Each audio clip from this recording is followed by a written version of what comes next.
Sylvia waited in Dr. Luther's office. The waiting room was small and bright white. The furniture was white, and the walls were white and plain. Only a few seats in the room, and she seemed to be the only patient today. The bright lights in the ceiling bothered her. She was blinking more than usual. Sylvia has had no sleep in the past 3 days. The bright lights from the ceiling didn't let her see properly. Her legs were shaken by the nervousness in her body. She bit her nails until her cuticles bled. She could hear whispers coming from inside the walls. Sylvia was sure people listened to every conversation and watched her every move. She believed they were waiting to catch her, and they would as soon as she closed her eyes and fell asleep again.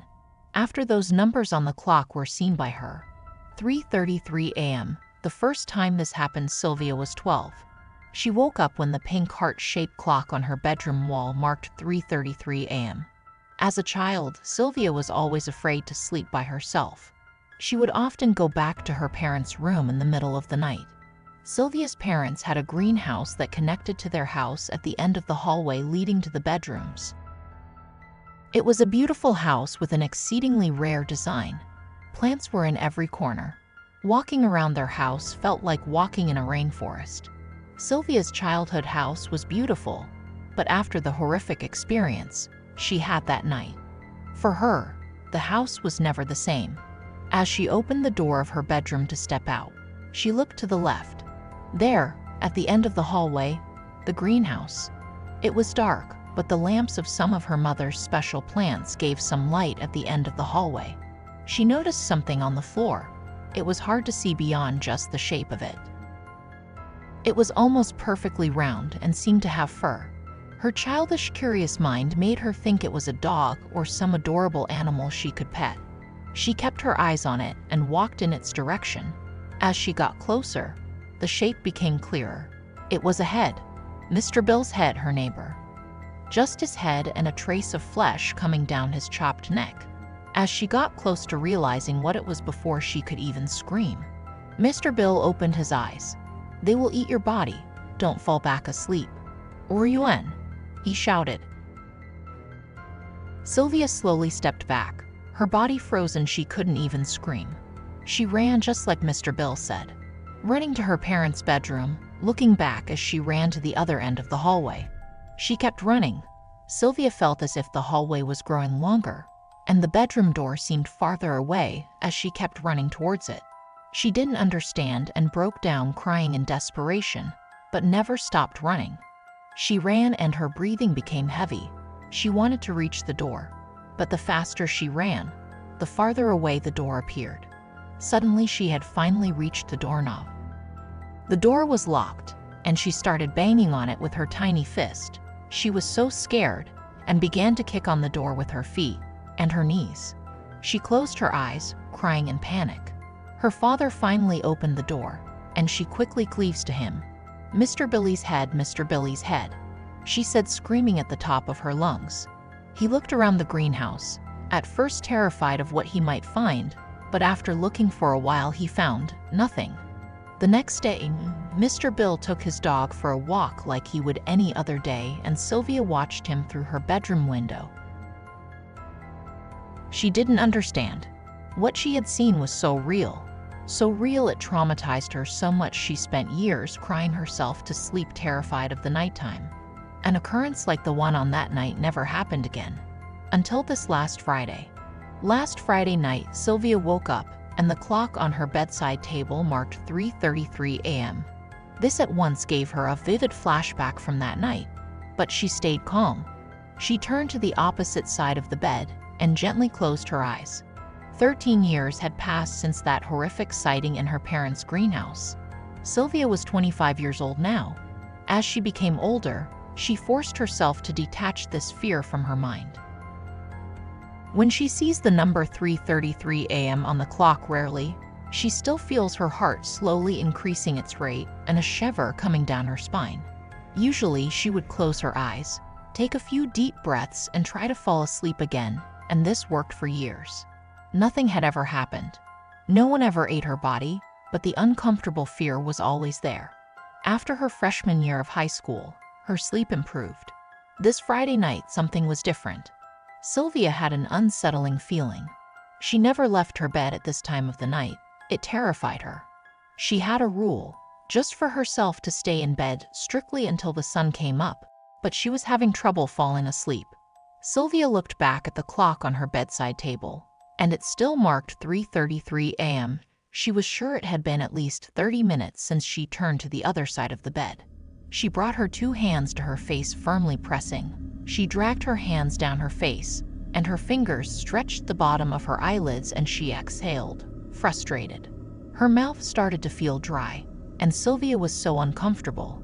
She decided to break the rule for the first time in 13 years.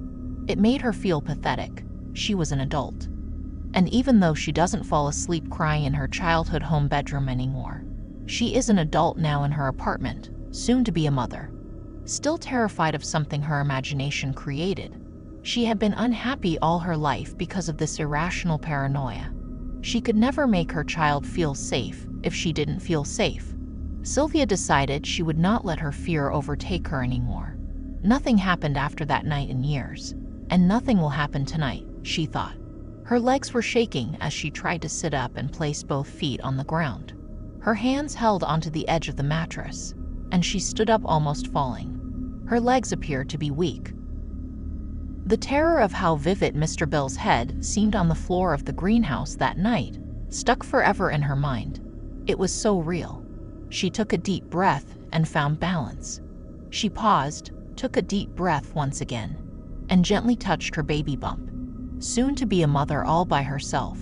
She needed to get over this fear, and this constant paranoia had to be over. Dr. Luther's door opened. The sound of the wooden door made Sylvia jump as if it could have stopped her heart. She stood up and walked in. She looked back more than one time on her way in. The doctor remained silent and closed the door behind them. No bright ceiling lights in his office, just two lamps with very soft lighting. It certainly felt calmer.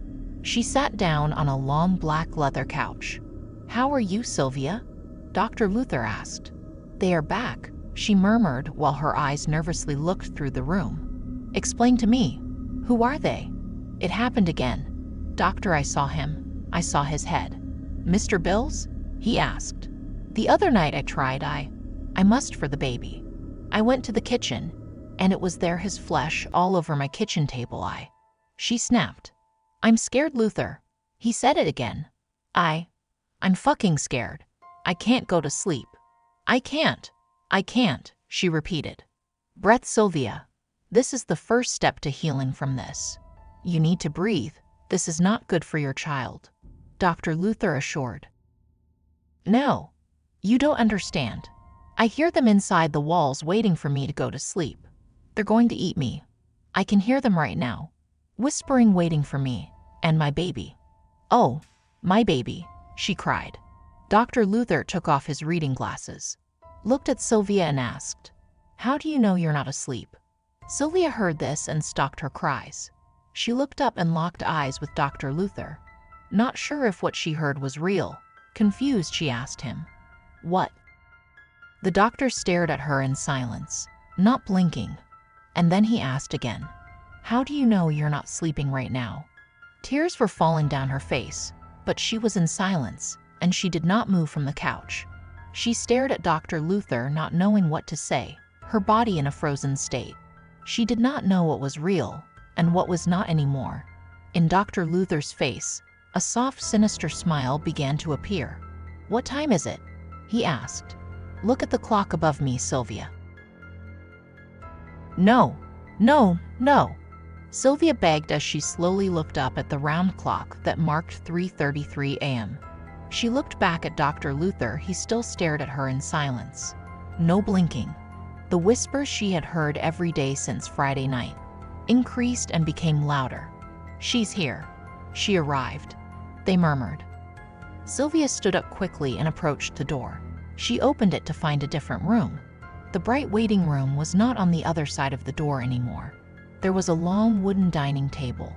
People were sitting around it. The table was so long it sat about 30 people. They all looked at her. Two men came up behind her and grabbed her by the arms. They seized her tightly. She screamed and tried to let go. but they were too tall, too strong. The room turned pitch black. Nothing could be seen, only heard. Sylvia's uncontrollable screams and the sound of her feet kicking the wooden floor. Her cries and desperate screams became louder, and suddenly, dead silence. The lights came back on. Blood dripped down the table like spilled red wine. In the center of it lay Sylvia's naked body, sliced open from her chest to her belly, headless. The people sitting at the table stared at her dead body with excitement. They seemed thirsty, hungry for her. They couldn't resist it anymore and feasted on her insides like animals.